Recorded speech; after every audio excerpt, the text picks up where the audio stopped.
আসসালামু আলাইকুম। সবাইকে শুভ সন্ধ্যা জানিয়ে আজকের ব্লগ ভিডিওটি শুরু করছি। আমার প্রিয় ভাই ও বোনেরা দেশ এবং দেশের বাইরে যে যেখান থেকে আমার ভিডিওটি দেখা শুরু করেন, আশা করি সবাই ভালো আছেন। আমিও আমার পরিবারের সবাইকে নিয়ে ভালো আছি, আলহামদুলিল্লাহ। প্রতিটা মানুষের জীবন চলার পথে কিন্তু একটা স্বপ্ন থাকে। ছোটবেলা থেকেই মানুষ একটা স্বপ্ন দেখে, আর সেই স্বপ্ন বাস্তবে রূপায়িত করতে গেলে কিন্তু অনেক পরিশ্রমও করতে হয়, অনেক দৌড়াতে হয়। শুধু স্বপ্ন দেখলেই তো আমার প্রিয় ভাই ও বোনেরা চলবে না, স্বপ্নর পিছনে অনেক খাটুনি আছে। স্বপ্ন যখন সফলতায় ঘোরে, আবেগ তখন হাওয়ায় ওড়ে। সফলতা কত দূর জানি না, ক্লান্ত হব কিন্তু থেমে যাব না ইনশাল্লাহ। স্বপ্ন দেখতে হবে কিন্তু স্বপ্নর পিছনে দৌড়াতে হবে, দেখবেন স্বপ্ন একদিন পূর্ণ হবেই হবে। তবে একটি কথা একদমই সত্যি, মা বাবার আশীর্বাদ বা দোয়া আর পরিশ্রম ছাড়া কোনো কিছু কিন্তু সম্ভব না। আল্লাহর উপর ভরসা রাখা উচিত। আল্লাহ কাউকে নিরাশ করেন না। তোমার অবস্থান যাই হোক না কেন, তুমি যদি নিজে গ্রহণ করতে পারো, সারা পৃথিবী তোমাকে স্বীকার করে নিতে বাধ্য হবে। জীবনটা হলো একটা পরীক্ষা, এবং পরীক্ষার মাধ্যমে মূল্যায়নের জায়গা। প্রতিটি বিশ্বাসকে উপভোগ করো, জীবনকে উদযাপন করো, জীবন্ত থাকো। আজকে আমি বাজার করে নিয়েছিলাম কুমড়া, মূলা, কাঁচা টমেটো, লেবু আর ইলিশ মাছ। একে তো ইলিশ মাছ বলা চলে না, ঝাটকা, ইলিশ মাছের বাচ্চা। তা যাই হোক, আমরা মধ্যবিত্ত পরিবার, আমাদের কাছে এই ছোট ইলিশই বড় ইলিশের স্বাদ গ্রহণ করে। তবুও মনেকে বুঝ দেয়া যায় যে না, ইলিশ মাছ রান্না করে নিয়েছি।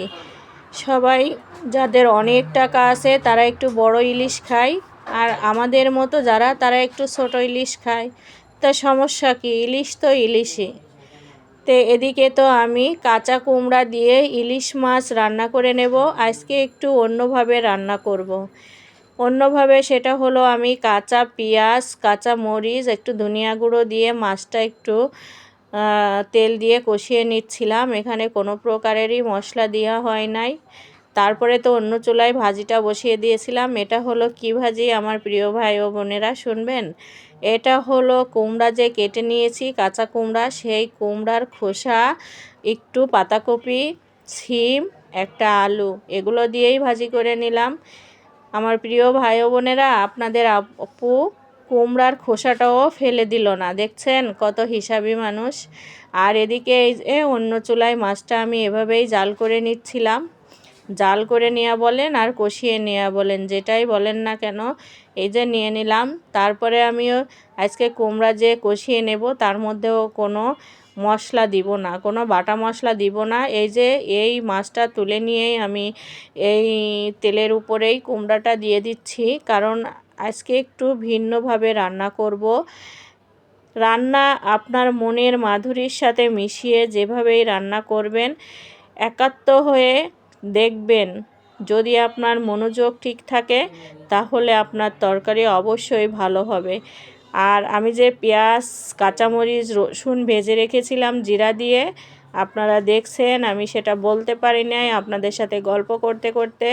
তো এদিকে আমি কুমড়াটা কষিয়ে নিলাম, তারপরে ইলিশ মাছটাই যে জাল করে নিয়েছিলাম সেটাও ঝোলের উপরে দিয়ে দিলাম। দেখেন আমার ঝোলটা কত পাতলা দেখা যাচ্ছে।